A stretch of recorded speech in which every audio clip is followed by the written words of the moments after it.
Buenas tardes.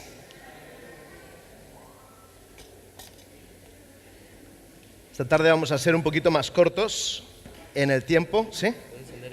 ¿Está encendido? Sí. ¿Me oís detrás, verdad? ¿Sí? ¿Tenéis vuestras Biblias? Vamos a abrir las Biblias. Vamos a ver un episodio que a mí lo he leído muchas veces y hasta que no me puse a estudiarlo no comprendí la grandeza del episodio, aunque ya simplemente en la primera lectura te das cuenta de lo brutal que es lo que ocurre en este momento. Lo podéis encontrar, yo voy a leer en Lucas 23, hoy vamos a estar sobre todo en Lucas 23, versículos 32 y 33, y después del 39 hasta el 43. Pero antes de que yo lo lea, quiero hacer un repaso muy rápido de los 4 evangelios. ¿Os acordáis de los nombres de los 4 evangelios, verdad? ¿Cuál es el primero? Mateo. ¿El segundo? ¿El tercero? ¿Y el cuarto? Muy bien, de los 4 hay dos que todo el mundo está convencido que son escritores que escriben lo que vieron, o sea, escritores presenciales. ¿Cuáles son? Mateo y Juan. Muy bien. Mateo y Juan son los dos que son presenciales. Se cree que Marcos pudo ver algunas cosas, pero Marcos era un crío, era pequeñito. De hecho, cuando él se lanza a la aventura del Evangelio, es con unos 14, 15 años y se va de viaje misionero con Pablo. O sea, cuando todo lo que ocurre con Cristo, Marcos es pequeño. ¿Cuál es el primer evangelio que se escribe? Es muy fácil esto, ¿eh? O sea, el primero, Mateo; el segundo, Marcos; el tercero, Lucas; y el cuarto, Juan. A mí me da la impresión de que están colocados así porque es por orden cronológico a la hora de escribir. El episodio del que vamos a hablar esta tarde, ¿sabéis lo que se llama la sinopsis de los evangelios, verdad? La sinopsis de los evangelios es poner los 4 evangelios uno al lado del otro y ver qué episodios se narran en qué evangelio. Hay muchos episodios. ¿Sí? ¿Se oye bien? ¿Sí? Hay muchos episodios que solo se narran en el libro de Juan. Juan es tremendamente auténtico y podemos explicar por qué. No voy a dar una clase esto, vamos a ir al sermón, no os preocupéis. ¿Por qué Juan narra un montón de episodios que no se encuentran en los otros? Hay explicaciones distintas, pero es que Juan escribe su evangelio en el año 90 después de Cristo. Y Juan, sin ninguna duda, tuvo acceso y leyó los otros 3 evangelios. Y mucho de lo que Juan escribe es como complemento o como vamos a añadir algunas cosas que yo creo que son fundamentales y no se encuentran en los otros 3. Es uno de los motivos, cuidado, no es el único, no me entendáis mal. Uno de los motivos, pero no es el único. Os estoy explicando eso para que entendamos un poco más lo que vamos a ver esta tarde. El episodio de hoy es el episodio cuando Cristo está en la cruz. Es uno de esos pocos episodios y cuando tú comparas los 4 evangelios, encuentras que todos los evangelios registran, escriben, anotan algo, ponen algo sobre ese episodio. Pero ese episodio donde está narrado con una mayor intención es solamente en uno de los evangelios. Y es el evangelio de Lucas. Ahora, recordad lo que hemos dicho antes. Hay 2 evangelistas, o 2 de los que escriben los libros, 2 han sido presenciales. ¿Cuáles son? Hemos dicho Mateo y Juan. Y nos encontramos con Marcos y Lucas, que no han estado presentes. ¿Cómo escribe Lucas su evangelio? Lo sabéis, ¿no? En el principio del evangelio, Lucas empieza a explicar, empieza a decir: me ha parecido oportuno hacer ¿qué? Investigar. Lucas entiende, está fascinado, es como el reportero, ¿de acuerdo? Se llama Lucas, no Gustavo, no es el de Barrio Sésamo, El reportero que dice: esta es una historia que tiene que ir en primera página. O sea, la vida de Cristo Jesús es tan apasionante, es tan extraordinaria, que tengo que investigar, y a veces los que investigan llegan a encontrar muchos más detalles que aquellos que simplemente lo han percibido con sus únicos ojos. Os estoy explicando todo esto porque es importante, de verdad, no por calentaros la cabeza. Lucas es el que describe este episodio de la manera más grande, de la más amplia. Y Lucas, para escribir lo que escribe, se interesa en ir a buscar a todos aquellos que habían estado presencialmente en el momento de la crucifixión de Cristo Jesús. O sea que lo que tenemos en Lucas, se podría decir que es el episodio, aunque son pocos versículos, ¿vale? Pero es el episodio con la mayor perspectiva de los 4. De hecho, os voy a decir dónde se encuentran todos, no hace falta que los leamos, pero sí que me gustaría aclarar un par de cosas antes de que vayamos en profundidad a lo que ocurre, ¿no? Los otros se encuentran en Mateo 27, si lo queréis apuntar, aunque lo podéis encontrar en Google, lo sabe todo. Ponéis en Google y os lo dice, ¿no? Mateo 27, 38 y 44. Mateo capítulo 27, versículos 38 y 44. Ahí se encuentra en Mateo. Si te vas a Marcos, lo encuentras en Marcos 15, versículos 27 y 32. Solamente 2 versículos, en ellos 2. Estos 2, tanto Mateo como Marcos, que son libros que se escriben con diferencia de 3 o 4 años, con muy poca diferencia de tiempo, dicen prácticamente lo mismo. Prácticamente lo mismo. Y si queréis buscar Mateo o Marcos, me da igual, os daréis cuenta de que los dos describen o dicen, y es algo que parece que se contradice con Lucas, pero vamos a ver que no, ambos dicen que cuántos ladrones insultan a Jesús. Si habéis buscado en Mateo, decidme, a ver si lo habéis encontrado. O Marcos, me da igual. ¿Cuántos ladrones insultan a Jesús? Según lo que vosotros recordáis, ¿cuántos ladrones insultan a Jesús?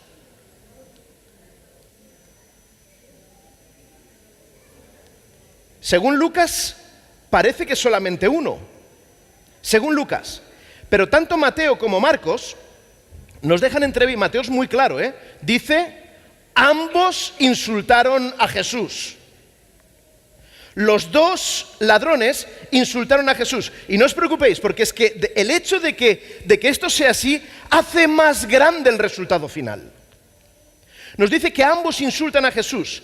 El episodio que se nos narra en Lucas en pocos versículos es un episodio en el que transcurre en un periodo de unas cuantas horas. No es algo que ocurre en un minuto.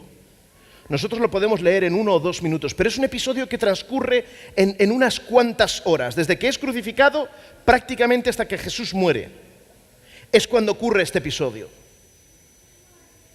Mateo y Marcos nos dejan entrever que los 2 ladrones que han sido crucificados al lado de Cristo, ambos insultan.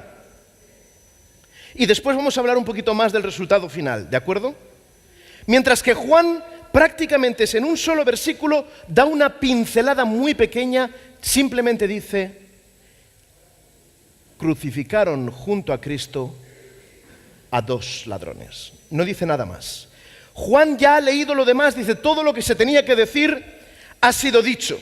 Pero yo os voy a dejar con una pregunta que yo todavía no he encontrado respuesta, pero os la voy a lanzar, ¿de acuerdo? ¿A quién debió preguntar Lucas? Es algo, no es que me pueda decir que soy un investigador, soy un pastor, yo soy un pastor, pero me gusta hacer preguntas, me gusta conocer, me gusta profundizar, me gusta llegar hasta lo más profundo de lo que mi cerebrito me puede dar y la inspiración del Señor. Pero, ¿quién debió contar a Lucas? ¿Quién debió decirle a Lucas lo de la conversación?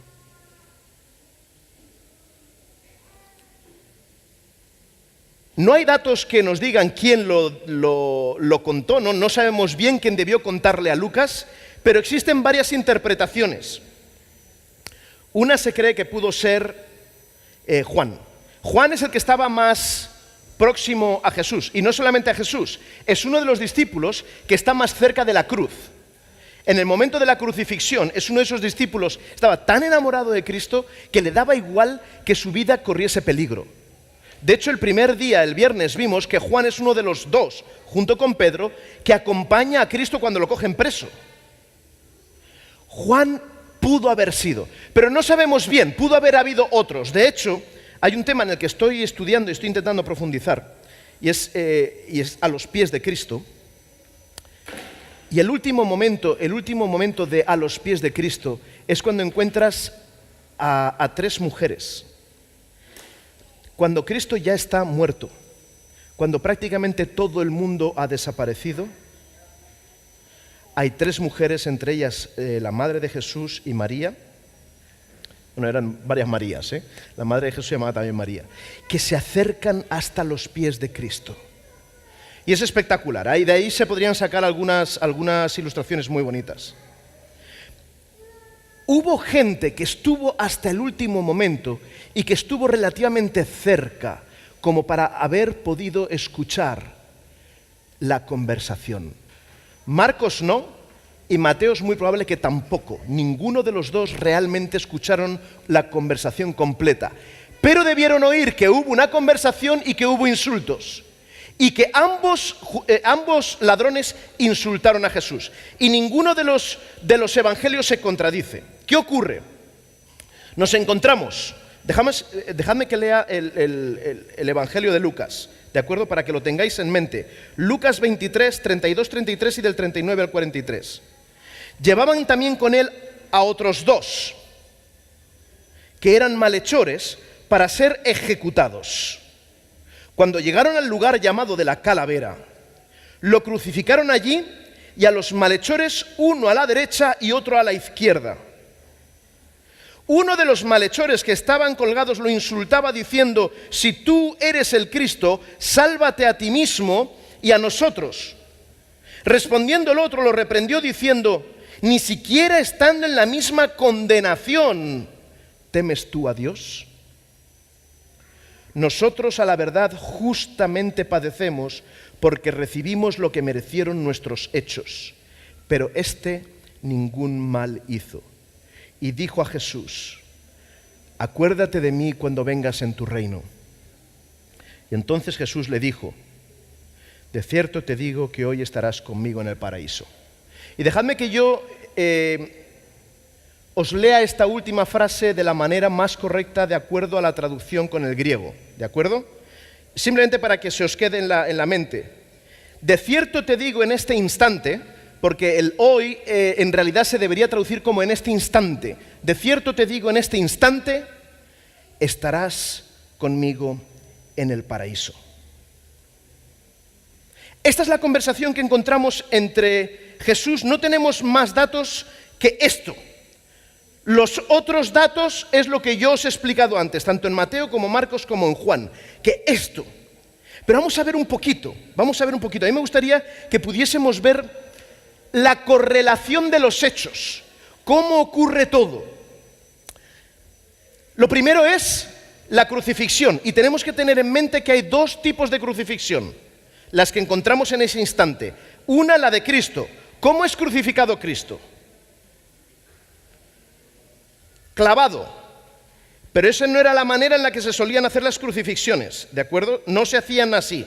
La mayor parte de las veces las crucifixiones se hacían era atándolos. Tenían los brazos atados a los maderos y las piernas atadas a la madera de detrás. Estaban atados, no estaban clavados. O sea que intentad haceros en la mente, imaginad 3 cruces, 2 cruces con 2 individuos atados, una cruz cubierta de sangre. No es simplemente 3 cruces iguales, 2 cruces limpias, una cruz llena de sangre. Yo no sé si alguna vez os habéis dado un golpe en la cabeza, os han dado una pedrada. El otro día yo os decía que a mí me abrieron la cabeza y me metieron 5 o 6 puntos en la parte de atrás. Yo siempre he sido muy bruto en mi vida, muy bruto. De hecho, recuerdo una vez que me torcí la rodilla, parecía que me habían puesto una pelota aquí en la rodilla y en 7 días estaba jugando a fútbol otra vez. lo estoy pagando hoy, pero cuando era joven era muy bruto, ¿no? Yo recuerdo que me pegaron una pedrada con una piedra así aquí en la cabeza. Llego a mi casa, hablo con mi madre, le cuento lo que ha pasado. ¿Estás bien? Sí, no, así una tontería, o sea, nada de nada. Cuando llega mi madre del trabajo y me ve, tenía toda la espalda, toda la espalda, toda la camiseta, todo era sangre. Era una mancha de sangre, era un corte, no era un corte exagerado, era un cortecito. ¿Sabéis lo que sangra un corte en la cabeza? Es increíble porque hay una tremenda cantidad de terminaciones de venas que llegan para el riego sanguíneo a la cabeza. Es enorme. En cuanto te das un golpecito, es dramático. La cantidad de sangre que sale. O sea, imaginad a Cristo clavado en la cruz, clavado, sangrando de sus manos. Sabemos que fue más o menos por aquí donde lo clavaron, ¿eh? Clavado de sus manos, clavado de sus pies, con una corona de espinas clavada en la cabeza y sangrando. O sea, tenemos a dos ladrones limpios y al único limpio está sucio de sangre. Y ahí es donde arranca un poquito la secuencia. Crucifican a Jesús, crucifican después a los dos ladrones. Después de esto, según el texto, porque el texto es más de lo que hemos leído, reparten los vestidos de Cristo. Los reparten. Después escriben en una tableta y la colocan, la clavan solamente en la cruz de Cristo. Y después de eso, arrancan los insultos, o también se puede decir, continúan los insultos. Esto es un poco la cronología del suceso. Empiezan a insultar a Cristo. Y en la Biblia encontramos, nos dice, que no solamente los ladrones, dejadme que vayamos un momentito a Lucas, ¿de acuerdo? Lucas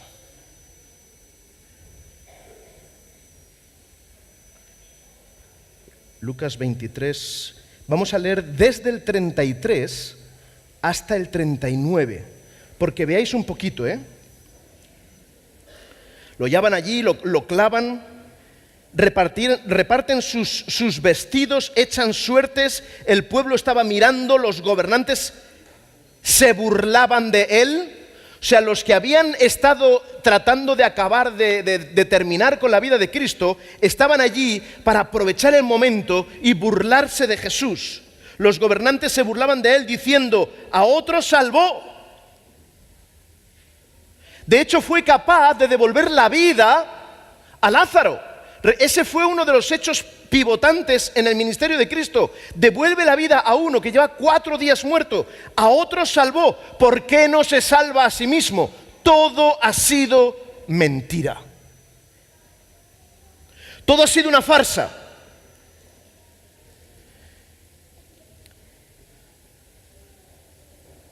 Y nos dice el 36 que los soldados se burlaban de él. Tenemos los gobernantes burlándose, los soldados burlándose.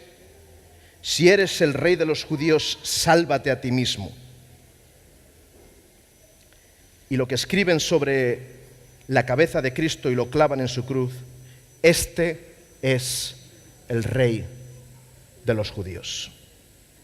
O sea, tenemos a Cristo que no solamente está en la cruz, ha sido crucificado, sino que tiene que escuchar de todos los que están ahí abajo, insulto tras insulto tras insulto. Posiblemente le escupían. He intentado ver un poquito lo que significan las palabras en griego, cuando hablan insultar, la palabra traducida es más fuerte que insultar. De hecho, yo creo que en algunas ocasiones en la Biblia se han intentado suavizar los términos, porque el original es más duro. La palabra que han usado en griego es blasfemeo. ¿A qué os suena blasfemeo? ¿No tenemos una palabra en español así? Blasfemia. Una blasfemia es más grande que un insulto. Una blasfemia es más fuerte que un simple insulto, porque a mí me pueden decir, no, es que me has insultado, me has llamado tonto. Tonto. Lo dicen hasta los niñitos pequeñitos, tonto. Es un insulto. Pero una blasfemia es más fuerte, es incluso insultar a Dios, es decir cosas horribles contra Dios. Blasfemia es el término que se utiliza para decir lo que estaban haciendo a Cristo Jesús. Le estaban blasfemando contra Él, calumniando, burlándose, reprochando. Y ahí tenemos a dos ladrones. Uno a la derecha, otro a la izquierda. Y pensad, ningún evangelio se contradice. Los dos empiezan insultando. Los dos. Pero ese evento dura horas. Y están insultando a Cristo. ¿Y Cristo cómo reacciona? ¿Qué es lo que dice Cristo? Padre. O sea, un tipo al que le están diciendo de todo, al que le están insultando, al que le están blasfemando. Están diciendo todas las palabras que le pueden decir. Se están riendo, posiblemente escupiendo. Y la reacción... si a mí me están matando, pues ¿no sería la reacción más lógica insultarles? Decir, no, el desgraciado eres tú. O sea, entrar en una lucha dialéctica que al final no lleva a nada. Y sin embargo Cristo en su momento más doloroso, la reacción que tiene es la de: Padre, perdónalos. Encontramos a Cristo en la cruz, clavado, sangrando, sucio, lleno de sangre. Dos ladrones insultando, los gobernantes, los soldados, y lo único que se le ocurre decir es: no se lo tengas en cuenta. ¡Madre mía! ¿No se lo tengas en cuenta? Están acabando conmigo. Y uno de los soldados, y aquí tenemos la representación de dos tipos de individuos. Uno de los soldados, en el momento de su muerte, a pesar de escuchar las palabras de Cristo, no sufre una transformación. Uno de los ladrones, en el momento último de su vida, en un momento en el que se encuentra, no puedo decir cara a cara, pero si se giraban seguro que se podían ver. En el último momento de su vida que se encuentra, justo te dan una oportunidad más. Estás crucificado al lado de aquel que tiene la posibilidad de perdonar tus pecados. Estás colocado al lado de aquel que tiene la posibilidad de ofrecerte algo mejor en tu vida. Y en el último instante, cuando te dan esa posibilidad, decides rechazarla. Intencionalmente empiezo con porque tenemos ese tipo de gente alrededor. Tenemos gente que cuando se le da la oportunidad, yo no puedo decir que ahora es la última, porque nunca sabes lo que te va a pasar mañana, pero se te da la oportunidad de acercarte al Salvador, de hablar con Cristo, de pedirle. Y rechazas la oportunidad. Y el que tiene que recriminarle, y es algo que a mí me apasiona, es dos ladrones, los dos insultando, pero uno no se transforma y el otro sí. Y el transformado es el que reprocha al no transformado. Y el transformado le dice: escucha, pero cállate ya. No te das cuenta, no eres capaz de verlo. Este hombre no ha hecho nada. Este hombre no ha hecho nada. Nosotros, y eso es lo que a mí me apasiona, nosotros nos merecemos lo que estamos recibiendo. Y uno de los aspectos que resalta el que decide no arrepentirse es el hecho de que, oye, escucha, porque le dice: escucha, sálvate tú y sálvanos a nosotros. Es el que se acerca egoístamente a Cristo. Es el que le pide a Cristo: simplemente quiero que obres tu poder sin transformar mi vida. Quiero que tú me permitas seguir viviendo, que me saques de mi situación, que la situación en la que me encuentro la quites, que yo me la he buscado. En esta situación Él se la había buscado. Que me saques de esta situación, pero después no nos volvemos a ver, es el que se acerca a pedir a Cristo egoístamente. Mientras que el otro, si os dais cuenta, la conversación va en una línea distinta. El primero le dice, sálvate tú y sálvanos a nosotros. Y el otro, ¿qué le dice? Acuérdate de mí. No le está pidiendo, quítame del momento, de la situación en la que me encuentro, porque me la merezco. Y muchas veces nosotros le pedimos al Señor, Señor, sácame de esta situación en la que yo me he metido. No. Muchas veces tendríamos que pedirle, dame las fuerzas para poder caminar en la vida llevando encima la situación que me he buscado. Y el Señor hará lo que tenga que hacer.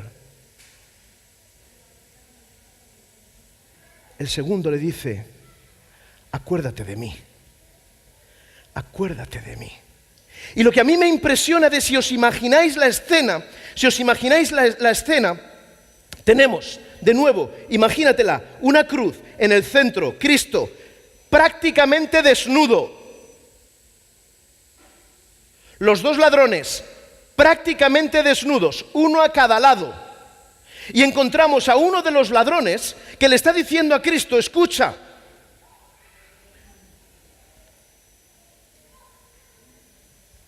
dame la eternidad.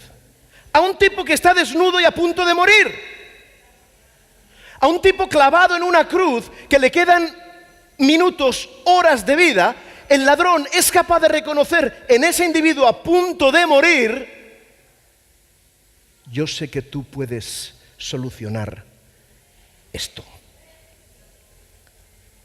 A pesar de estar clavado en una cruz lleno de sangre, Cristo obró el milagro más grande que podemos imaginar. En el momento de mayor debilidad, en el momento en el que Cristo estaba prácticamente vacío de energía, prácticamente ya muriendo sus últimos suspiros, obró su milagro más poderoso. Y es la transformación en el último momento de su vida de alguien que merecía morir. Y me gusta mucho el hecho de que Cristo no les descuelga de la cruz. Cristo no decide descolgarle, mira, te perdono, vete a tu casa con tu familia. Cristo permite que ese hombre muera. Y sabéis que en aquella época las muertes de los que están crucificados eran terribles. A Cristo, como en la profecía se decía que no le romperán ningún hueso, expira antes de que llegue la puesta de sol del viernes. Pero los otros ladrones, es muy probable, bueno, la historia dice que era así, cuando llegaba la puesta de sol o cuando estaba cerca de la puesta de sol, ¿qué es lo que le hacían? Le rompían los... ¿Sabéis lo que es eso? Le rompían los huesos. O sea que con posiblemente una vara metálica gruesa, porque posiblemente con un palo no era suficiente, con una vara metálica o con un palo súper duro, grueso, se acercaban hacia donde estaban los crucificados y le rompían los huesos de las piernas y le rompían los huesos de los brazos y morían con una agonía terrible.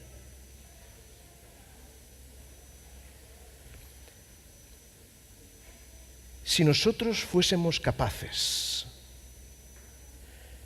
de mirar a la historia como Cristo la mira, viviríamos nuestras vidas de otra manera. Si nosotros fuésemos capaces de decir, lo que me está pasando hoy, algunas cosas me las merezco, me lo he buscado yo. Yo os puedo decir cosas que han pasado en mi vida, de cosas que yo he hecho en mi vida, que he sufrido las consecuencias. Me lo he buscado yo. Y el Señor no tiene por qué sacarte de cada problema en el que tú te metes. Dejadme que os cuente una experiencia que pasé en el servicio militar. Yo hice el servicio militar en los marines. Los marines españoles no son como los americanos, porque nosotros casi íbamos con piedras y palitos, pero al fin de cuentas se llaman los marines, ¿no? Y yo recuerdo que vinieron los americanos para hacer una actividad conjunta con nosotros. Y la actividad era un helicóptero, ¿sabes? De estos helicópteros con doble hélice, enormes. Yo me acuerdo, yo en el ejército, yo veía aquellos helicópteros y decía, madre mía, qué cacharro, ¿no? Entonces dijeron, vamos a hacer una actividad, vamos a colgar del centro, de la parte de abajo del helicóptero, una cuerda muy gruesa. Es lo que ellos utilizaban para sacar a los soldados de Vietnam. Una cuerda muy gruesa, y llegaba la cuerda hasta el suelo. El helicóptero estaba como a 50, 100 metros de altura, y nosotros llevábamos unos arneses en los que nos teníamos que enganchar. Había como unos enganches metálicos en la cuerda, y con el arnés nos enganchábamos. Entonces nos explicaron, el helicóptero va a ir subiendo hacia arriba, y tú vas a notar como tienes los pies en el suelo, y de repente vas a notar que te empieza a levantar, hasta que estás flotando. Y te encuentras en el aire.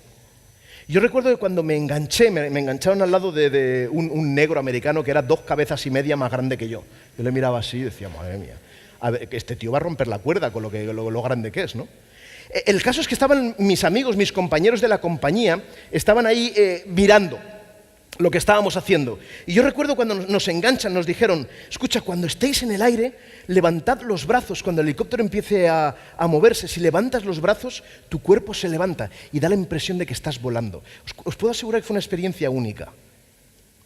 Pero yo recuerdo cuando empecé a levantarme del suelo, cuando el helicóptero empieza a tirar para arriba, y mis pies empiezan a separarse del suelo, y me encuentro flotando, una inestabilidad en el aire.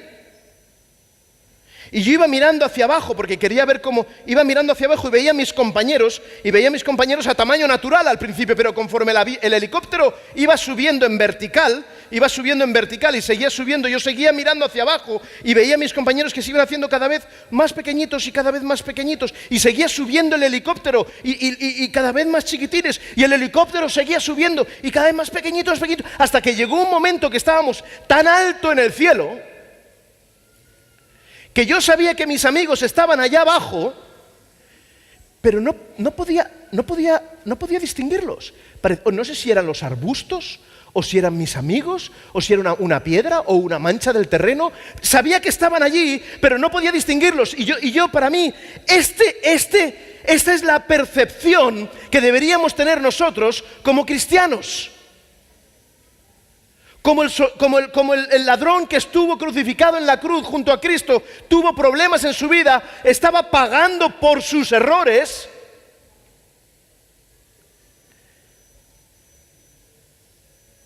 Pero en el último momento de su vida fue capaz de volar.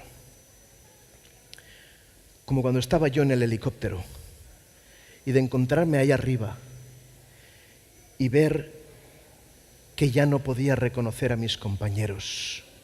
Los problemas no siempre van a desaparecer, van a seguir estando allí, pero dependiendo dónde te encuentres tú en tu vida, los vas a ver de una manera o de otra. Si estás tocando con los pies en el suelo permanentemente, los vas a ver siempre a tamaño natural. Son problemas enormes, pero en cuanto empiezas a elevarte, en cuanto empiezas a vivir con Cristo, en cuanto empiezas a acercarte y a mirar a las cosas desde la perspectiva del cielo, los problemas siguen estando ahí, no desaparecen, pero son más pequeños. Es la manera en la que tú los vives. El ladrón bueno, porque un ladrón no puede ser bueno, el ladrón bueno en la cruz fue capaz de volar y de entender, aquí acaba un periodo, pero estoy esperando al siguiente. Y a mí me gustaría que todos nosotros pudiésemos tener esa percepción en nuestro corazón. Estamos de paso. Hagamos lo mejor que podamos. No seamos como un ladrón y esperemos al último momento. Pero estamos de paso. Y que tengamos la seguridad de que después de esto, sin ninguna duda, va a haber algo mejor. Que el Señor os ayude a volar, a vivir confiando que los problemas tenemos que vivirlos, pero que habrá un momento en el que los problemas desaparecerán y viviremos con Cristo, el único capaz de darte otra vida. Que Dios os bendiga, que terminéis de pasar un buen sábado. Y mañana vamos a hacer las cosas de una forma distinta. Espero que todos vengáis porque vamos a hacer una prueba y vamos a hacer las cosas de una manera distinta. Vamos a ver si entre todos podemos sacar jugo a la Biblia. ¿De acuerdo? Que Dios os bendiga, que paséis una buena noche y nos vemos mañana. Amén.